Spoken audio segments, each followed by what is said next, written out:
Hello and welcome to online classes. This is the question number 9 of exercise 3.1. So let's see what is given in a question. And question says that in a figure given below, in a figure ABC, AB equal to AC, side AB equal to side AC, and if angle B is twice of angle A, then determine all the three angle of the triangle. क्या है अपने पास, देखिए यहाँ पर अपने पास एक triangle है A B सी। इसमें जो ट्राइंगल है, इस ट्राइंगल का साइड जो ए बी है वो साइड ए सी के इक्वल है। साथ में आपका जो एंगल बी है, जो एंगल बी होगा वो एंगल ए से ट्वाइस होगा, यानी एंगल बी की वैल्यू जो है एंगल ए की वैल्यू से डबल होगा। तो अपन को तीनों एंगल की वैल्यू फाइंड करना है, ठीक है। तो चलिए देखते हैं इसमें क्या करेंगे अपन। तो सबसे पहले अपन गिवन लिखते हैं। देखिए अपन गिवन क्या हो गया, गिवन है side A B equal to A C, और क्या दिया हुआ है क्वेश्चन में कि angle B is equal to 2 into angle A, यानी एंगल जो बी की जो वैल्यू है वो एंगल ए की वैल्यू क्या होगा, ट्वाइस होगा। इसका सिंपल सा मतलब ये हुआ कि एंगल बी की जो वैल्यू है वो एंगल ए की वैल्यू पर डिपेंड करता है। Angle B depend upon the value of angle A. तो अपन क्या करेंगे, एंगल ए की वैल्यू एज्यूम करते हैं। तो let angle A is equal to x degree. अगर हम लोग ए की वैल्यू को, एंगल ए की वैल्यू अगर एक्स डिग्री एज्यूम कर लेंगे, देन अकॉर्डिंग टू क्वेश्चन, तो अकॉर्डिंग टू क्वेश्चन क्या होगा आपका, angle B is equal to 2 into x. देखिए B is equal to 2 into A है, बट ए की वैल्यू कितना है, एक्स। एक्स एज्यूम कर चुके हैं अपन, तो बी की वैल्यू क्या हो जाएगा आपका, B is equal to 2 into x. तो आपका एंगल बी की वैल्यू कितना आ जाएगा, तो आ जाएगा आपका 2x। बी की वैल्यू कितना आ जाएगा आपका 2x। तो देखिए अपन जब यहाँ पर जब अपन x एज्यूम किए तो b की वैल्यू ऑटोमेटिक कितना आ गया, 2x आ गया। ऑटोमेटिक कितना आ गया, b की वैल्यू 2x। अब देखो यहाँ पर क्या दिया हुआ है कि जो side A B is equal to A C given है already, side A B is equal to A C. तो जब साइड इक्वल है, side A B equal to side A C, तो साइड ए का जो अपोजिट एंगल होगा यानी कि angle phi, side A B का अपोजिट एंगल कौन सा होगा, तो साइड ए बी का अपोजिट एंगल क्या होगा, फी होगा। साथ में साइड ए सी का अपोजिट एंगल क्या होगा, तो बी होगा। तो अगर साइड इक्वल हैं, अगर दो साइड इक्वल हैं तो दोनों साइड का जो अपोजिट एंगल होगा वो भी क्या होगा आपका, इक्वल होगा, ठीक है। तो देखो यहाँ पर लिखा हुआ है, उसी को लिखा गया है कि A B is equal to A C है।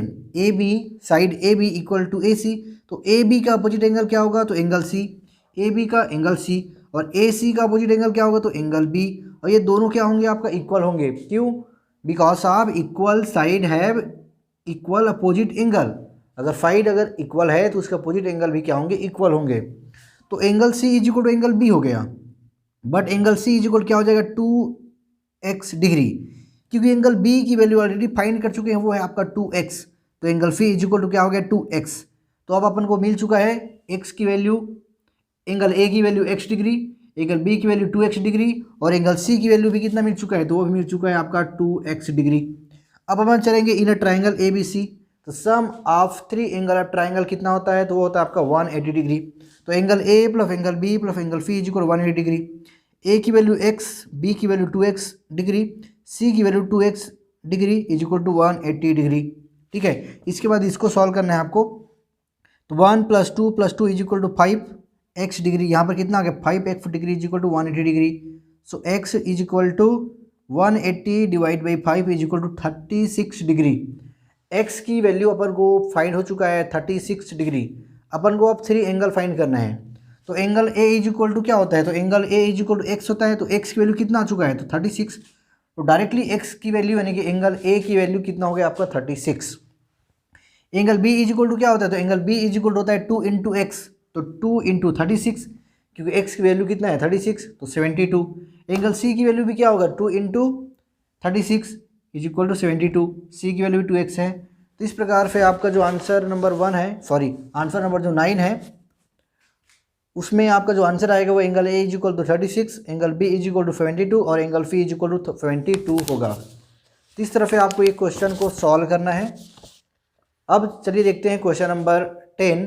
Let's see question number 10। तो देखिए ये आपका क्वेश्चन नंबर 10 है, और क्वेश्चन नंबर 10 में क्या गिवन है देखिए। तो क्वेश्चन नंबर 10 में एक ट्राइंगल दिया हुआ है पी क्यू आर, और उस ट्राइंगल में आपका कुछ वैल्यू दिया हुआ है। तो एंगल पी की वैल्यू 43, एंगल आर की वैल्यू 43 एंड एंगल क्यू की वैल्यू जो है आपका 94 गिवन है।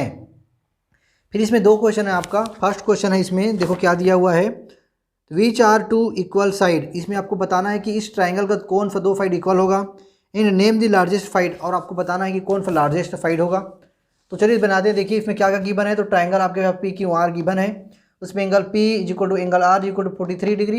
ये दोनों आपका इक्वल एंगल है और कितना डिग्री है 43 डिग्री। एंगल जो क्यू है वो कितना है, तो आपके पास 94 डिग्री है। ठीक है, अपन को बताना है अपन को फर्स्ट ये बताना है कि कौन से दो साइड इक्वल हैं, which two side are equal. तो यहाँ पर देखिए सॉल्व कर देंगे। Since P Q angle P is equal to angle R, ये दोनों एंगल इक्वल हैं। तो जब ये दोनों एंगल इक्वल है तो इन दोनों का जो अपोजिट साइड होगा, यानी पी का अपोजिट साइड क्यू आर और आर का अपोजिट साइड पी क्यू, ये दोनों भी इक्वल होंगे। तो इस यहाँ पर देखिए आंसर क्या हो जाएगा, hence equal side R Q R and P R. Why? Because equal angle have equal opposite side. तो ये आपका आंसर हो गया। नेक्स्ट इसी में क्वेश्चन है, name the largest side of the triangle. इस ट्राइंगल का लार्जेस्ट साइड बताना है। तो लार्जेस्ट साइड कौन सा होगा, तो कंफर्म है आपका कौन सा होगा, पी आर होगा। क्यों? क्योंकि largest angle have largest opposite side. तो एंगल क्या हो जाएगा, name of largest side is P R. कौन सा होगा आपका, P R, because largest angle have largest opposite side. तो इस तरह से आपका जो क्वेश्चन नंबर 10 है उसका सॉल्यूशन आपको इस तरह से अपने कॉपी में नोट कर लेना है। साथ में आपको पिक्चर भी ड्रॉ करना है। क्वेश्चन नंबर 9 में भी ड्रॉ करना था और क्वेश्चन नंबर 10 में भी ड्रॉ करना है। तो let's see question number 11। This is the solution number 11। तो चलिए जानते हैं अपन क्वेश्चन नंबर 11 में क्वेश्चन क्या दिया हुआ है। तो जो आपका क्वेश्चन नंबर जो 11 है उसमें गिवन है 3 angle of triangle are in ratio 2:3:4। जो 3 एंगल ऑफ ट्राइंगल है उसका रेशियो कितना है, 2:3:4। तो अपन को ईच एंगल की वैल्यू, हर एक एंगल की वैल्यू अपन को इन डिग्री फाइंड करना है। तो देखिए अपन क्या करेंगे, let 3 angle of triangle are. अपन क्या करते हैं, जो रेशियो में दिया हुआ है 2:3:4, उसको अपन क्या करेंगे, एंगल के फॉर्म में क्या करेंगे, एज्यूम करेंगे। तो देखिए क्या हो जाएगा, let 3 angle of triangle are, angle A, angle B and angle C. 3 angle of triangle क्या हो जाएगा आपका, angle A, angle B and angle C. अब क्या करेंगे, let angle A is equal to 2x। जो भी यहाँ पर वैल्यू दिया है उसमें x अपन क्या कर देंगे, मल्टीप्लाई कर देंगे। तो एंगल ए की वैल्यू क्या हो जाएगा 2x, एंगल बी की वैल्यू क्या हो जाएगा, तो ये 3x, और एंगल सी की वैल्यू क्या हो जाएगा 4x। जो रेशियो था आपका 2:3:4, उसमें अपन ने x का मल्टीप्लाई कर दिए। तो क्या हो जाएगा वो, angle A is equal to 2x, angle B is equal to 3x and angle C is equal to 4x। ठीक है, यहाँ पर आप लिख देंगे अपन, क्या लिख देंगे, ये जो भी आया था ये आया था आपका अकॉर्डिंग टू क्वेश्चन है, ये अकॉर्डिंग टू क्वेश्चन। तो इतना अपन यहाँ पर कंसिडर कर लेंगे according to question. But we know that sum of 3 angle of triangle is equal to क्या होता है आपका, angle A plus angle B plus angle C is equal to 180 degree.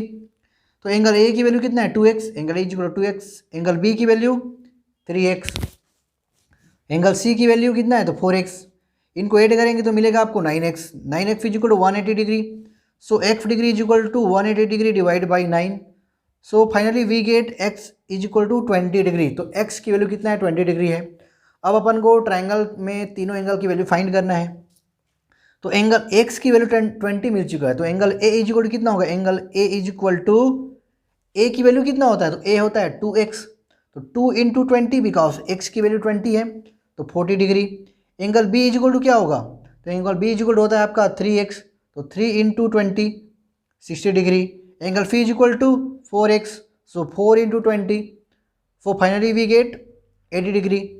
तो आपका जो 3 एंगल की वैल्यू जो होगी that is equal to 40 degree, 60 degree and 180 and 80 degree. तो इस तरह से आपका जो क्वेश्चन नंबर 11 है उसका सॉल्यूशन होगा। बहुत ही ज़्यादा इंपॉर्टेंट क्वेश्चन है ये। ठीक है, तो चलिए अब देखते हैं नेक्स्ट क्वेश्चन। तो in this way your exercise 3.1 has been completed. So we will stop class here. We will discuss next exercise 3.2 in next class.